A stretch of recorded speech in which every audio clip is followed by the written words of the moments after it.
Thank you for joining us today at our market center. We're going to get this started shortly. We are running a bit behind, and I know there's a lot of eager people joining us via Periscope. This is being live webcasted, so just want to keep that in mind. And if you guys have questions, do know there are other people on another side of their phone or screen. So not to take up any more time, Jason, our EVP of Corporate Services, is going to get the conversation started with Barry and Cromwell. Thank you. Thank you, Maggie, and thank you all. I think this might be the fullest this room has been since I've been here, so this is pretty exciting. Somebody's phone is going off. Okay.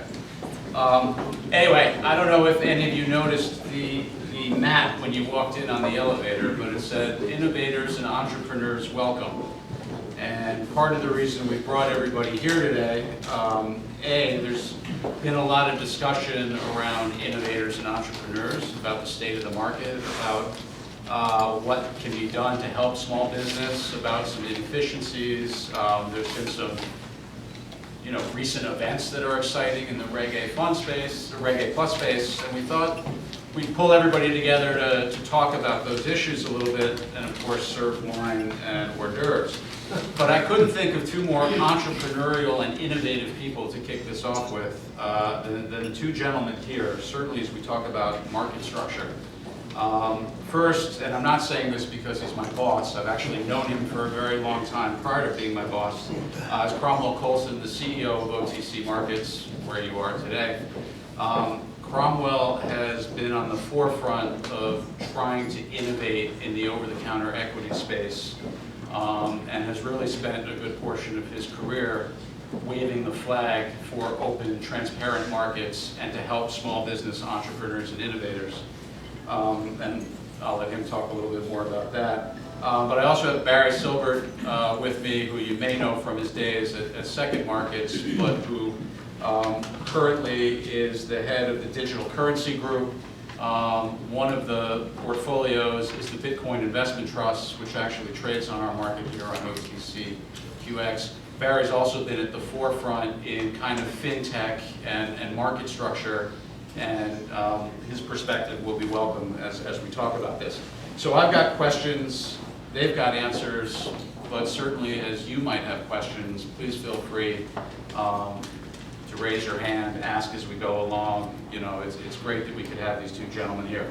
So the first thing I wanted to kick off was if each of you could just kind of describe the state of financial markets with respect to competition and regulatory changes and technology, and where you think we are now and what some of the problems are.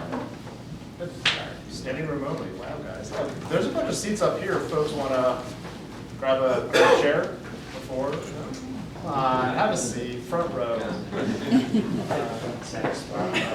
is quite close. Into the playroom. It's an intimate conversation. So I started SecondMarket in 2005, and I think I stepped down running it. I stepped down running in 2014, and we sold it to NASDAQ in 2015. And I used to spend a bunch of my time running around talking about how broken I thought the public markets were. And that was a few years ago, and I think things have only really kind of gotten worse. And I think, fundamentally the reason why I built SecondMarket, which for those of you who don't know is a platform for private company liquidity, is because essentially the public markets are now driven by high-frequency trading, investors that are holding onto stocks for literally seconds, whereas in the 70s the average hold time was 5 years. So you kind of went from like an investor market to a trader market, and for a private company entrepreneur, kind of seeing all the horror stories about having to manage the quarterly earnings and having to deal with all the IR responsibilities just didn't seem a lot of very appealing. And so and most of the entrepreneurs that I talked to, believed they had access privately, and so we decided to build this platform that gave companies the ability to stay private really for as long as they wanted to. So, for those of you who don't know, Google and Microsoft and even Facebook, they went public not because they wanted to, they went public because they had more than 500 shareholders. And so I think what I've seen over the past 10 years is this market system continue to break down. We had 0 tech IPOs in the first quarter. I think the number of new listings is down in half, maybe, over the past, total listings in the public market? It's numbers. That's the exchange versus, I think there's our space too. Yes, exactly. It's a little, the numbers change a bit. So if you look at kind of the New York Stock Exchange, the Nasdaq, it's just no longer, at least for entrepreneurs, sexy to go public. It's no longer kind of that pinnacle of success. And so I think there's some interesting ideas on how that could be addressed. But ultimately, I fundamentally think that technology platforms and some of the new regulations or the Jobs Act is going to transform our capital formation process in most of the positive ways. I think there's some big risks as well. So, I've always taken a little bit different viewpoint because in one way I thought, the system's not broke. We had a big push to fix the most actively traded securities. There's a lot of talk about HFT.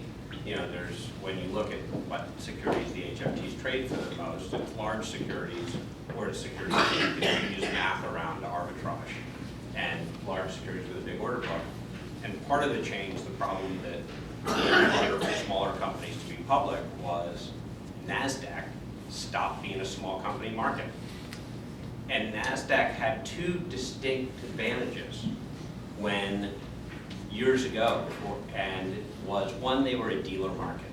And if a stock doesn't have a lot of liquidity, you need dealers. You need people pricing the securities, and they had competing dealers. They didn't have that monopoly of the specialist. But the dealer market was starting to creep for securities that traded a lot. But NASDAQ went and became an exchange. And the second part was, NASDAQ used to have more flexible listing standards. They could handle riskier securities. Intel almost went bankrupt every 5 years. And they suddenly just became Pepsi to the New York Stock Exchange's Coke. And so for us, we've always had this view, how do we take NASDAQ of the 90s with today's technology and transparency and build on a pillar of it an electronic dealer network with broker-dealers that's a diverse community, and with more flexible listing standards, which is really data-driven. Instead of the old boys club of a stock exchange, which is, okay, you're good enough, you're acknowledged success, you're in, or you're out, let's use this online world to make our markets data-driven. And let's let companies demonstrate their financial standards, which is pretty simple, their corporate governance, what they want, their track record, who the people are, and let's use transparency to price securities more efficiently. And we're markets. We get feedback from the market. If you put the data out there online, securities get priced right. And so those two pillars are things we've been working on. And then there's a change coming, which is the third one that we needed, which is up until really this year, it was predominantly illegal to sell new securities online, which is unbelievable. Amazon started in early 90s. First online broker for used securities started early 90s. My whole industry has been, how do we use technology to drive information and efficiency into markets? But the new securities market is still a bunch of guys on a phone calling up. And securities laws made it basically illegal to use what Amazon uses to sell toasters, to sell new securities. And the Jobs Act is starting to disrupt it. It's only about 2/3 legal. There's things we're going to need to change. This is going to be, but this is going to change things because the old way of the private way of raising capital, the restrictions on general solicitation and advertising were really a requirement of confidentiality. And nobody would sell their house if the real estate agent wouldn't print a brochure to mail out, put it on their website, or only talk to people who had expressed an interest before. And a pre-existing relationship. And a pre-existing relationship of wealthy and well-connected. It's like, and what we lost in, and we go back in the history of what hurt small companies. In the early 90s, Wall Street switched from selling IPOs to individual investors to selling it only to institutions. Well, if you're a $100 million market cap company, 80% of your investors are individuals. And they're left out. They're not informed. They can't be part of this market. And as we're seeing, So I'm just going to interrupt. Yeah. Gary, do you think this will change a little bit the view that staying private longer will be more beneficial for companies? Do you think this will kind of turn a corner now securities in a more public way? Yeah, I mean, I do. I mean, I think ultimately, now that you can access capital privately in a fairly efficient way, and you can provide liquidity to your stakeholders. Now, NASDAQ has something called private market, which is what bought SecondMarket. I do think that entrepreneurs are going to tend to stay private longer until at least their business models are mature enough that they're going to not get crushed in the public market like almost every single tech IPO has over the past couple of years. But I do think that there's an opportunity for just more of a fundamental change in the capital formation process, because as much as I would love to see the New York Stock Exchange and NASDAQ get back to the days where you could go public at $150 million valuation, it's just not going to happen. We don't have research anymore. We don't have brokers out there advising their clients on how to invest. And frankly, the demographic shift or the age of the investor is I think going to also have a pretty major impact on the way the capital markets work. Because I mean, if those of you who are familiar with these robo-advisors, Wealthfront and Betterment and the others, these are basically capital allocation platforms that are putting money into typically like a Vanguard or index fund, which is really a great way to invest. It's very cost effective.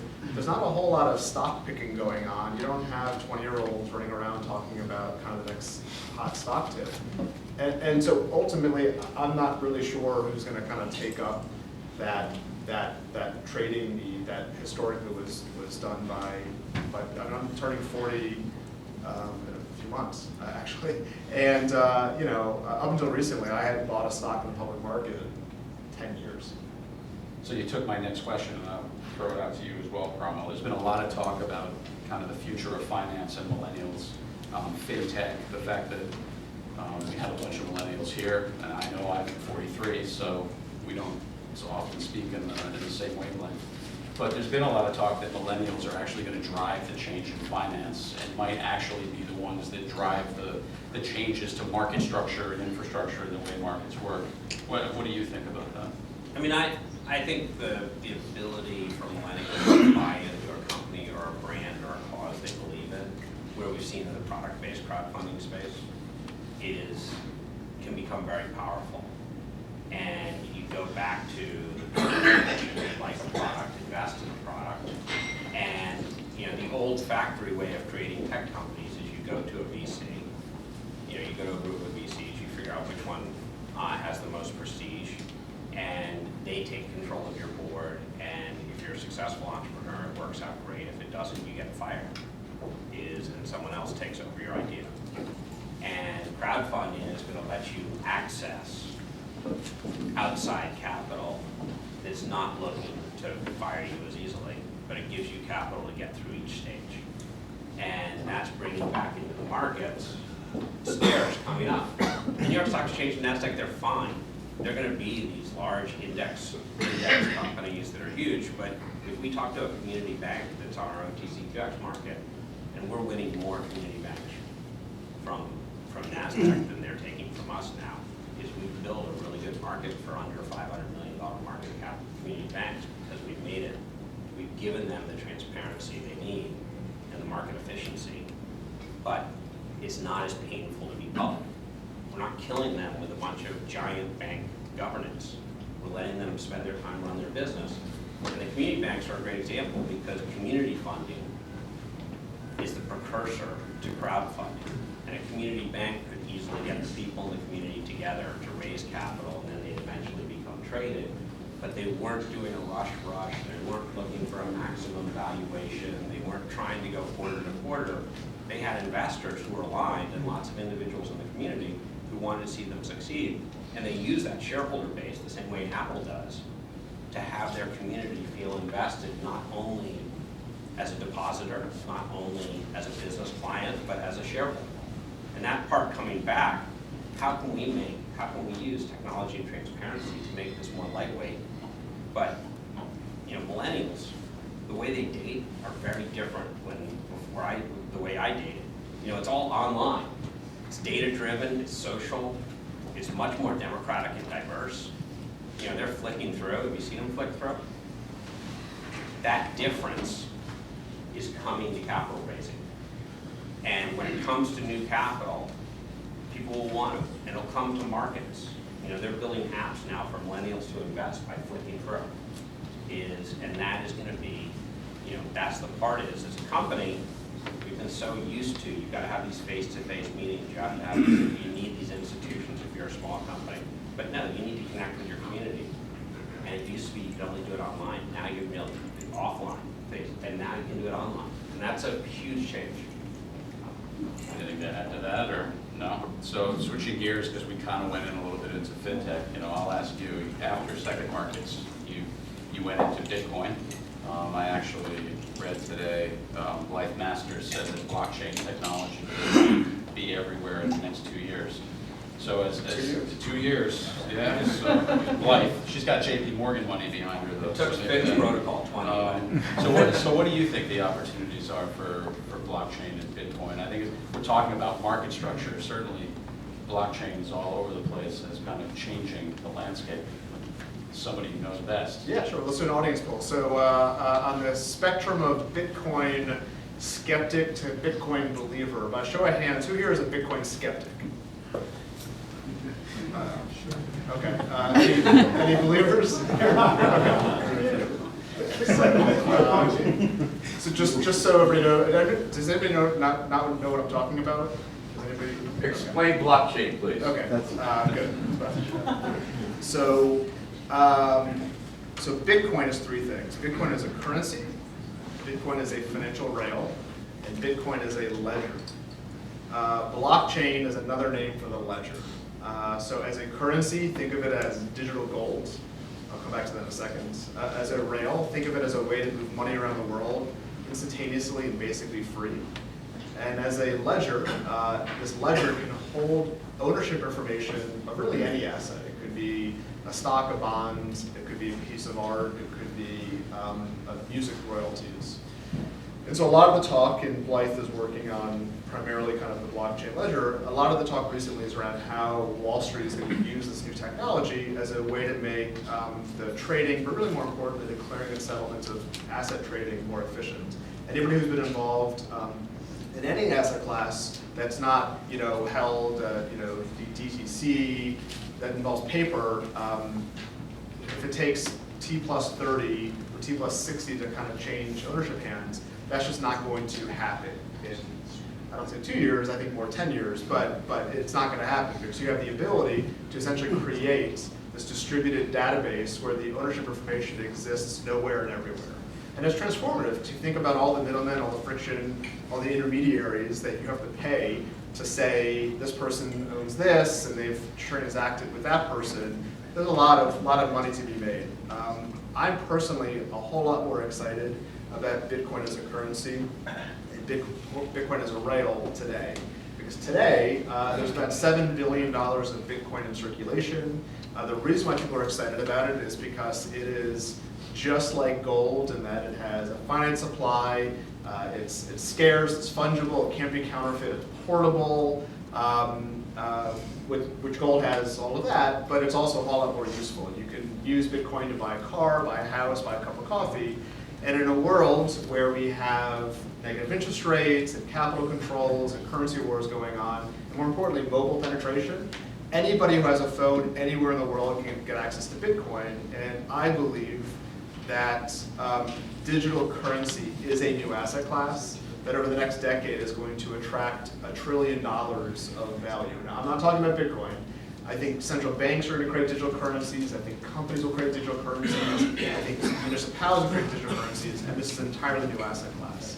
But Bitcoin, with 7 billion in circulation, if it captures any of the 7 trillion of gold that's held in the world today, it's a very, very interesting investment opportunity. Speaking of investment opportunities, as part of your role, you've invested, I believe, in close to 70 companies, 65 to 70 companies. So a lot of those I would think are small companies. So as somebody who's investing in a small company, what do you look for? What advice would you give to some of the small companies that are here? And what should people be thinking about in the context, I guess, of what we're talking about here? Yeah, well, so Digital Currency Group, our business model is we invest and we build companies within the broadly defined digital currency blockchain space. So we're up to 70 companies now in 22 countries. what we are not as a fund. So Digital Currency Group is a company, and I set it up that way to give us that flexibility. We actually just bought a company as well, and so we have the flexibility where we can build, buy, invest. I have permanent capital, which is great. I don't have to worry about going to raise a new fund every 3 years. And ultimately, we can take a public. Maybe we'll do a slow IPO on. Or do a Reg A Plus. Or Reg A Plus. Once we got, you did Title II. He was the first one to do a Title II slow IPO, which I thought was the greatest compliment because he was trying to fix public markets. And he had this trust filled with Bitcoins when if he'd raised his hand back, asked to raise hands back then, nobody would have raised a hand except for his assistant who came to the meeting. Nobody was buying into these things, and the exchanges, the SEC, they didn't want this. It's like we created a market, and we created a public trading together. Thank you. Yeah. So and that now Reg A though is a faster one, yes. so it's even better. Awesome. So yeah. So one of the businesses that we launched is a digital currency focused asset manager, and we launched something called the Bitcoin Investment Trust, which is traded on OTCQX. Legal disclaimer, this is not a solicitation to invest in trust. Yeah. Bitcoin is high risk, and you should review all of the disclosures and risk factors that are held on the OTC Markets website before investing. And that's the part is like there should be markets to price risky securities. Everything shouldn't become risk-free. We miss out on. We really miss out on is like. That part of it is, when you say about companies waiting to go public, you're missing till they've got it completely figured out. Every major golf club in Silicon Valley wants them to join it, join their management to join. You need a market for the slightly quirky entrepreneurs who, have some believers, and then they have some people, this is never going to happen. Yeah, well, what's interesting is we launched the Bitcoin Investment Trust in 2013 as a private vehicle, only open to accredited investors. It was around the same month we launched that the Winklevoss brothers filed an S1 with the SEC, looking to register an identical product. We went on to raise, I believe, about $65, $70 million so far. It's been trading on OTCQX for about a year now. Some days it's one of the highest volume trading securities, and so it's been seasoned. It has there's research now on it. That the Winklevoss brothers are still sitting in an office somewhere waiting for the SEC to respond to their S1. So we think what we did was pretty innovative, and I completely agree. It's kind of the spring training before a full registered listing. There's going to be a major Hollywood movie meeting the Winklevosses for the second time. They stole your idea. So I think we have a couple minutes. I want Cromwell, as the CEO of a small business, and as somebody who spent the better part of the last 20 years trying to help small business, what are your kind of final thoughts, advice that you can give to people in the audience, things you're seeing? Is there hope? Is there a bright light at the end of the tunnel? I think it's a pretty interesting thing about transparency. There's a whole side. Most people don't like to be transparent at first. They don't like to put their businesses' financials up there. It's like ripping off a Band-Aid. We're publicly traded on our market. I can tell you, when we first put our disclosure up there, it was, there are some things like opening it up and saying this is our risks, this is our opportunities, this is where we're being successful, this is where we're not. Was short term, there's some places of adjustment, but long term, it has made us a much stronger company. It's made us more trusted by our customers, by our regulators, because they know we're out there. And an interesting part for me as an entrepreneur was I had some great long-term investors in the company. We had, I'm the largest shareholder, our employees is the second largest group, the other ones are long-term value investors. But what was interesting was when we were private, they'd say, great job your team did, Cromwell. You guys have done incredible this year. When are you selling? And that was because every investor in a private company is an activist. And so when we made it tradable and we did the slow TO of making our shares tradable and joining OTCQX, and as it traded well, we pay a dividend. I thought these investors would be sellers. And they're like, no, you've created a fungible asset. In the same way Bitcoin is, if you're a company, you have a tradable security, You're creating your own version of Bitcoin, this asset. So, and for employees who are private, they might buy back shares when they left, but they didn't, once it goes in their E-Trade account, they really have an asset. And we have employees who buy more shares, we have employees who sell shares to send a kid to school, to put in a new kitchen. And sometimes it's very frustrating when someone leaves the company who's got a bunch of shares, but then you think about it, it's like they helped build this value collectively. And that side of it, we have veered off course because we made a one-size-fits-all model to fit S&P 500 companies as being public. It is very painful for small companies. It's too costly and complex. I sound like the guy for running for mayor who's like, my rent's too high. And then it turned out he was living in a rent-controlled apartment. But we want to build that lower cost, less complex market that uses online, data-driven, and the social feedback. Research, we're not going to see more investment bank research. We're seeing a lot more interesting discussion on Seeking Alpha. We're seeing coverage in the press. That part of putting the data out there, that's what we're trying to build up. And we want to take, there were a lot of great things in the old days. And the older the person you talk to will tell you how much greater it was in the old days. But the future is pretty awesome as long as we build our markets to use this huge amount of information, this huge amount of transparency, the fact that every individual investor has more information and more powerful trading tools than institutional investors had 25 years ago. And that's a huge driver.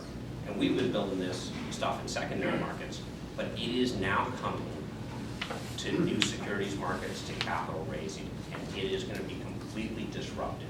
This year, you're going to see some deals that lots of people are going to make fun of. They're going to have risk around them. They're not going to be fully baked. But next year, you're going to see companies lining up because think if you're a community bank and you want to advertise through the local cable company's ISP to just target those people to raise capital, is you can do it and you can build your brand of your bank at the same time. So that's actually a perfect segue because I think we're getting the pull here. So Yeah. first of all, I'd like to thank you gentlemen for being part of this. And I think, Barry, you've got to run, but Cromwell will be around for questions afterwards. And I think we're just going to run right